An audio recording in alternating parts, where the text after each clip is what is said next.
Hi, I'm David Stein on Money for the Rest of Us, and in this video I describe what in the world is going on with Brexit now that the British Parliament has rejected the withdrawal agreement. In June 2016, there was a referendum throughout the UK whether the United Kingdom should exit the European Union. 52% of voters voted to leave, 48% to stay. Then they needed to negotiate the withdrawal agreement. In October 2016, British Prime Minister Theresa May outlined her red lines in the sand, what she wanted as part of a radical exit. She wanted, first off, to end the free movement of people from the European Union into the UK and vice versa.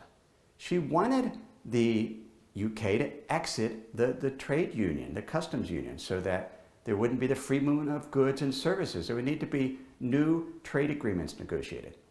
Third, she wanted to end the jurisdiction of the European courts that they had over the UK.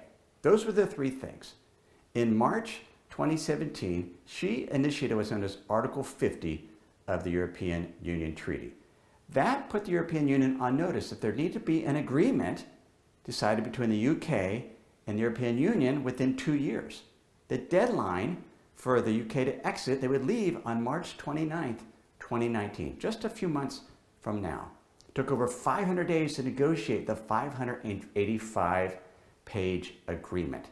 The British Parliament voted on that agreement in January 2019. They overwhelmingly rejected it. The vote was 432 to 202. It was a huge defeat for Theresa May. What were the sticking points? Why didn't Parliament back this agreement? Well, first off, there was some disagreement on this movement of people. 3 million residents of the European Union live in the UK, and 1 million UK residents live in the European Union. As part of this agreement, they could stay where they lived during the transition period, which was up to 2022. There was disagreement also on how much money the UK would have to pay the European Union to exit. As part of the withdrawal agreement, they would pay £39 billion to the European Union. And some members of Parliament just didn't agree with that. But the biggest sticking point was the Irish border. Northern Ireland is part of the United Kingdom and has been. The Republic of Ireland is their own nation. From 1968 to 1989, there was what are known as the Troubles. There was a lot of fighting between the Republic of Ireland and Northern Ireland. There was a hard border between the countries that was controlled by the military.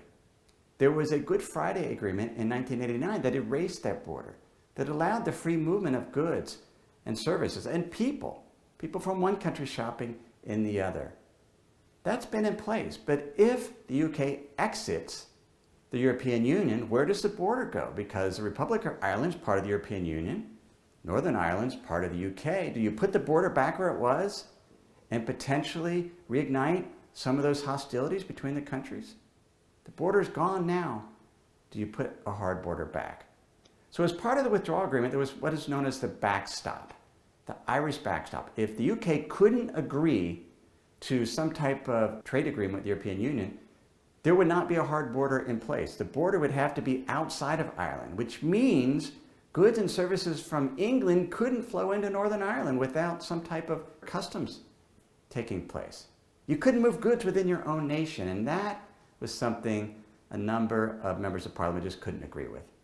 So the withdrawal agreement was rejected. What happens now? Well, now it comes down to Theresa May gave Parliament a plan B. They have to negotiate what to do now. Should it be a softer Brexit, where they stay as part of the customs union? Will they extend Article 50 to give more time to negotiate? Or will there be another referendum now that it's been several years? Maybe the vote will be different. That's what's taking place. But there's a problem with extending the March 29th deadline.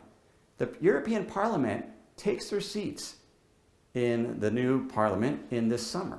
And the seats that previously belonged to the UK have been allocated to other countries because the UK, again, was leaving as of March 29th, 2019. So hey, we'll see what happens, but now you're up to speed what's going on with Brexit. If you want even more information, you can listen to episode 237 of my podcast, money for the rest of us and learn more about Brexit. If you have any questions or comments, you can leave those in the comments below the video. Thanks.